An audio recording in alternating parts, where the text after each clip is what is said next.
그리스도께서는 오늘 여러분의 마음에 문을 두드리고 계십니다. 일어나 깨어 있으라고. 또 삶에서 진정 소중한 것들이 무엇인지 깨달으라고 부르고 계십니다.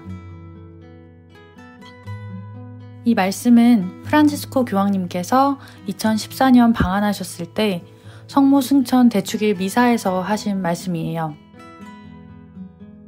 최근 소울이라는 영화를 봤는데 내 삶의 소중한 것들이 무엇인지, 나는 어떤 마음으로 살고 있는지 다시금 생각해보게 되더라고요.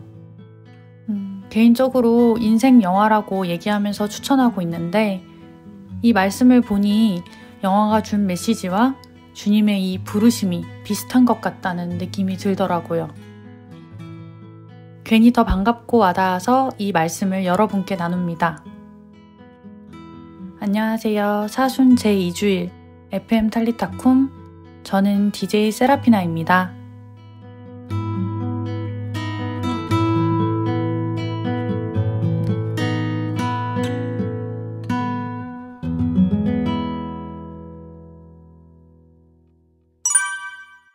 가장 보통의 질문 시간입니다.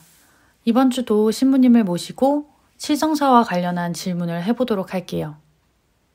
신부님 안녕하세요. 네, 안녕하세요. 네, 지난주에 이어서 이번 주도 칠성사와 관련해서 들어온 질문을 해보려고 합니다. 오늘은 고해성사에 관한 것인데요. 이제 판공성사표도 받고 하다 보니까 고민에 빠지는 분들이 계신 것 같아요. 미사를 드리지 못해서 고해를 드리거나 판공기간이 오면 약간 형식적으로 고해를 드리게 되는 경우가 있는데요. 맨날 고해하는 죄도 비슷한 느낌이고 나이 들면서 합리화가 늘어서 굳이 이런 죄까지 고할 필요가 있을까? 하는 생각이 들 때도 있고요. 그러다 보니까 고해를 드리는 마음이 형식적이고 가벼워진다는 느낌이 들 때도 있는 것 같아요. 네, 말씀하신 것들은 천주교 신자라면 아마 한 번쯤은 하신 고민들일 거예요.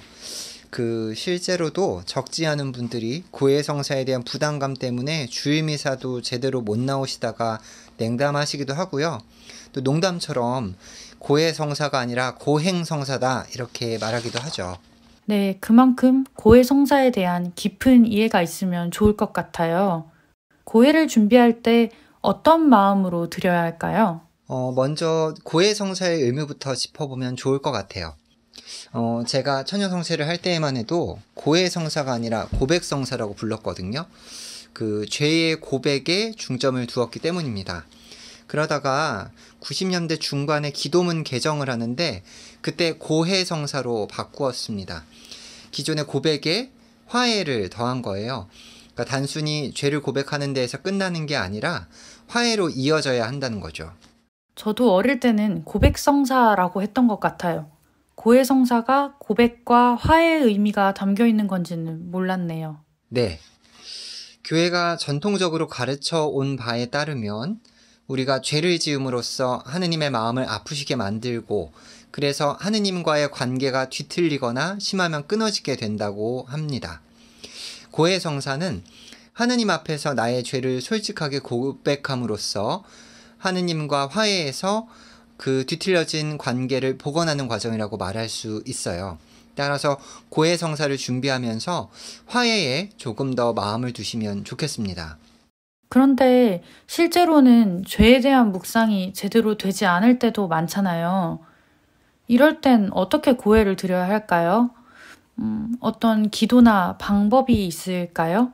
네, 말씀하신 것처럼 고해성사를 하기로 큰 마음을 먹었더라도 막상 내 죄를 있는 그대로 바라본다는 게 쉽지 않죠. 그래서 고해성사의 5단계가 존재하는 것 같아요. 천년성체 교리 받을 때 배우셨을 텐데 고해성사는 성찰, 통해, 결심, 고백, 보속의 단계를 거치게 되죠. 우리가 고해성사하면 흔히 떠올리는 고해서 장면은 이 중 4단계입니다. 그러니까 고백을 하려면 그 전에 3단계도 거쳐야 하는 거죠. 그런데 보통 우리는 4단계인 고백에 너무 집중한 나머지 앞에 3단계를 후다닥 해치우거나 심지어는 건너뛰는 경우가 많아요. 죄에 대한 묵상이 어려운 건 그 때문인 것 같아요. 그럼 앞에 세 단계는 어떻게 해야 하나요? 일단은 장소가 중요할 것 같아요. 마트나 카페 같은 곳에서 성사를 하긴 어렵잖아요. 조용한 곳을 찾아야 할 텐데 사실 성전만큼 좋은 곳이 없죠. 그리고 시간도 중요합니다. 최소한 5분 정도는 고요하게 내 마음을 가라앉혀야 좀 더 수월하게 우리의 내면을 들여다볼 수 있기 때문에 충분히 시간을 내시면 좋겠어요. 이렇게 장소와 시간을 확보해서 우리의 내면을 성찰하다 보면 마음속에 떠오르는 것들이 있을 거예요. 그 내가 지었던 잘못들, 그 잘못들이 만들어낸 결과들, 너무 적나라해서 눈을 돌리고 싶을 만한 것들이 이렇게 막 떠오르게 되죠. 이때 눈을 돌리면 유혹에 지는 거예요. 끝까지 나의 잘못을 바라보고 그것을 반성해야겠죠. 이것이 통회입니다.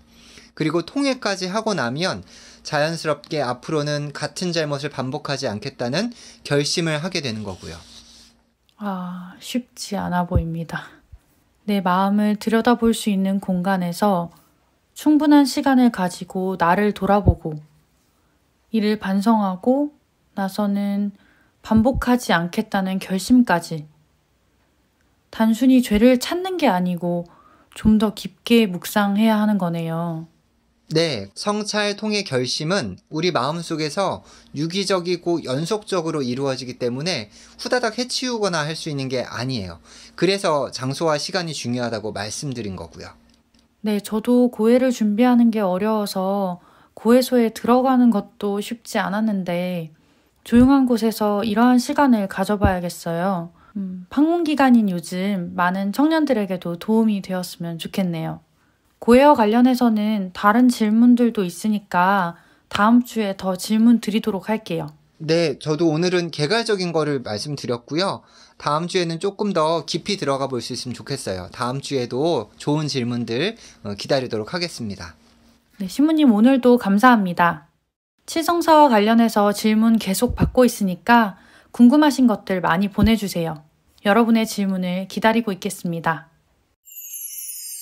Wake up 일어나 주일이야 우리 항상 함께 나누는 날 만나는 날 알지 어텔리타쿠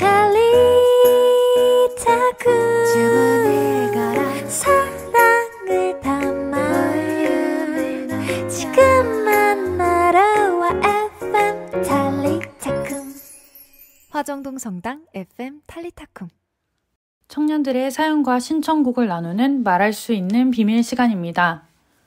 신앙 고민, 일상 속 스트레스, 나만의 소확행 등 다양한 이야기와 좋아하는 성가를 보내주세요.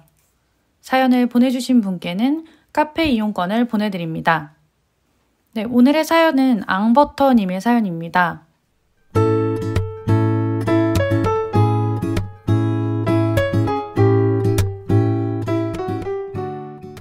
코로나 덕분에 집에 있는 시간이 늘어나다 보니 술이 줄었어요.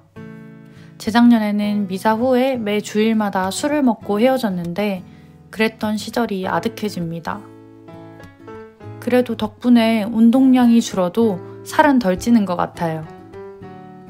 즐겁게 청년 활동하던 시간이 언제 다시 올 수 있을까요? 그때까지 다들 무탈하게 잘 지내고 있기를 바라요. 다 같이 신나게 찬양하는 날을 기다리며 그 사랑 주님께 감사하여라를 신청합니다.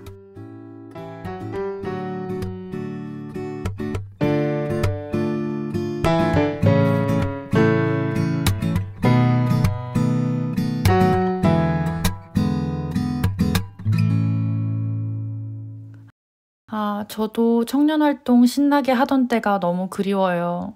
개인적으로 청년들과 함께 맥주 한잔 하던 때가 정말 사무치게 그립습니다. 근데 저는 술을 못 먹는데 살이 빠지고 있지는 않은 것 같아요. 상황이 좋아져서 다 함께 즐겁게 놀 수 있는 날이 왔으면 좋겠네요. 앙버터님이 신청하신 성가 그 사랑 주님께 감사하여라를 틀어드리고 싶었는데요. 이 곡이 유통 준비 중이라고 하더라고요. 그래서 대신 다른 곡으로 오늘의 시간을 마치도록 할게요. 청년 회장님이 추천해주신 아주 극적으로 신나는 곡입니다. 17이다의 성경 읽으세요로 인사드릴게요. 성경 읽어! 탈리타콤 여러분, 사랑합니다.